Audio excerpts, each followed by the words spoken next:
Conservation Ag Update is brought to you by BioTill Cover Crops. Happy harvest season. Welcome to the show. Let's kick things off in West Union, Iowa, where no-till innovator Loran Steinlage recently opened his doors to no-tillers and ag leaders from all over for a private farm tour. Now, this event was hosted in conjunction with the Sand County Foundation, Practical Farmers of Iowa, and others. 3 farmers from Ukraine were actually in attendance. Now, Steinlage has hosted several Ukrainian farmers in recent years, and he says he's impressed by their spirit and desire to learn about conservation practices. You know, I go back to the last time I was in Ukraine, the last night I was there, the one I remember the most, the conversation I remember most is the guy lost 4 combines that fall due to landmines. This is before the current war started. You know, these guys have been dealing with it since 2014. This is not new. You know, they're seasoned veterans, but it's pretty scary when you can get numb to war, and that's almost what I'm seeing right now. With that said, the biggest thing I'm starting to watch is several of the guys that I've been in contact since the war started or escalated, is you can tell fatigue is setting in. You know, their demeanor's changing. They're tired. They need help. And, you know, I'm more than willing to do whatever I can help them, you know, just helping them give ideals and access to knowledge. That's the best way we can help them right now. And, you know, that's why they're coming over here to help learn and educate their people. And, you know, on the flip side though, you know, the group last week, some of the guys that were with us, we were learning as much more than we were teaching. Yeah, Steinlage says iron sharpens iron, and he's learned a ton from the hardened veterans from Ukraine. All right, let's check in with our 2025 Conservation Ag Operator Fellow now, Michael Thompson, out in Almena, Kansas. Thompson gives us an up-close look at his no-till planter and explains why he's pretty cautious with starter fertilizer. This is pretty basic on our planter. Basically what we have is just an in-furrow system, liquid in-furrow system. Basically comes out and it comes right down here and it runs right out behind these closing discs. And so it's in-furrow with the seed. Basically what my goals are for this is that I'm not running like any fertilizers. It's just row support. So some biologics, some composts, and maybe some yucca extracts and things of that nature.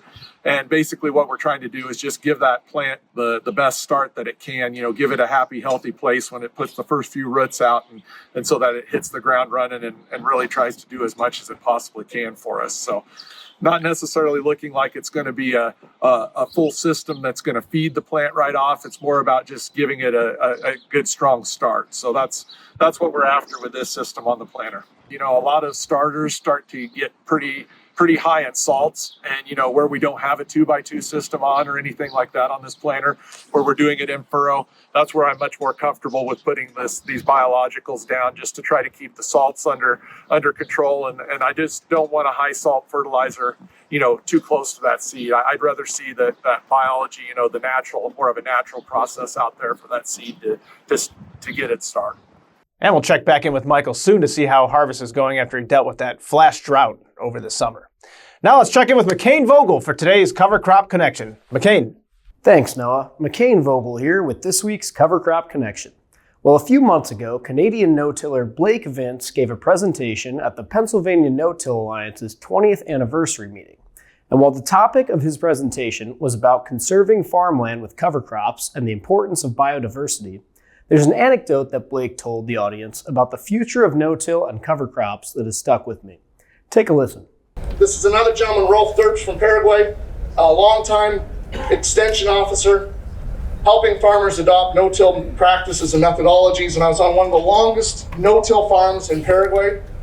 The beans were up to about my rib cage, and I got down, pulled the beans apart, and I started filming and narrating a little video. And when I got up, Carlos was like, with tears in his eyes, and said that was just beautiful. And to this day, I don't really know what I said as I was narrating the video. And I said to Carlos, you know, I've got to meet guys like David Brandt. I've got to meet David Brandt. I've got to meet Carlos Gravetto. I've got to meet Dr. Dwayne Beck and yourself. I said, what happens when all of this human intellect is no longer with us, right? All of this legacy of experiential learning that's gone. And he looked right at me and he said, with tears streaming down his cheeks, he said, that's why you're here. That's why you're here. Some good motivational words from Blake Vince and from no-till legend Rolf Derpsch on why it's so important to keep practicing no-till and keep planting cover crops, and to continue to share that knowledge with your neighbors and peers. Well, that's all for this week's Cover Crop Connection. Until next time, I'm McCain Vogel. Back to you, Noah. Thanks a lot, McCain. Time now to go ahead of the curve with Clint Brower. He's the co-founder of Greenfield Robotics. And Brower's goal with the autonomous bots is to find a safer, chemical-free solution for weed control.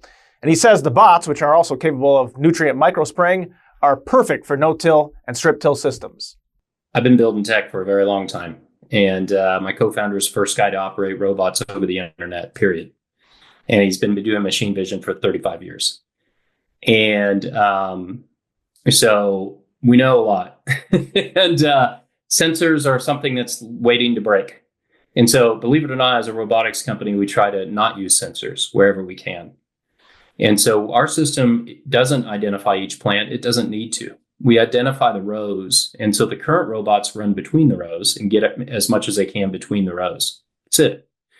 Right? And they have to move at a high speed to do that to get something done. Same with the foliar. The way that we're fixing the in-row problem is this next robot that basically mulches the cover crop and injects the seed into the mulch. So there is no need for hyper-precision identification of every single weed or whatever it is. We simply don't care. And so in a strip-till situation, I think for contextual awareness here is what we like to see is you strip-till into cover crop, and then we just maintain that cover crop between the rows is really where we would love to do as much of that as possible because we think that's a great way, especially if moisture is not a problem.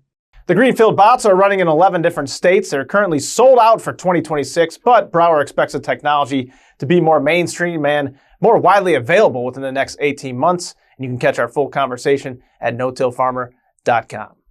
Okay, let's check out some soil for our video of the week. Amanda Roberson, a natural resource specialist for the USDA, shows us how unhealthy soils are transforming after just 4 years of no-till and cover crops. We were talking about aggregates. So what we're looking for, what a good aggregate looks like, it's kind of like a grapevine. So you'll get a bunch of little clods that are sticking to the roots. So I'll pass this around and you can kind of see, it's really sticking to the roots. And you can kind of see that it's really creating those open structures for stuff to infiltrate. So what that's allowing is the faster infiltration. With this only being 4 years, you can kind of start to see there's a little bit of platey structure, which is that compaction. But it really shows that it's, breaking up pretty nice. Compaction, it's kind of one that takes a little bit longer to, really address if you're going to go to like the straight regeneration. I know there's some fields, for having 4 years, 5 inches is usually a really good indicator before you'll hit, a little compaction layer. But the longer that you're doing, the no-till and the cover crops, allowing those roots to, go deeper and deeper each year, you address it a little more. And that was from the Racine County Watershed Field Day in Rochester, Wisconsin, a couple weeks ago. Okay, that'll do it for this week's episode. Story idea, shoot me an email at innewman@LesterMedia.com. Hey, we've got the full program for the No-Till Conference coming out next week. So before we go, here's Jim Leverich with his favorite thing about the conference. We'll see you next time. I think the interfacing with people, that's the best part of the conference. In fact, I don't think there's been a conference I've ever been to that's as good as the No-Till Conference because it has so many different ways for people to learn. And a lot of that learning is done when you're not in a session as well. And but the different varieties of how people learn there is what's really neat. One of my favorite memories is just being able to talk to a lot of farmers from different areas of the country and see how much different it is. I was quite impressed with how much no-tilling was done in Ohio, actually.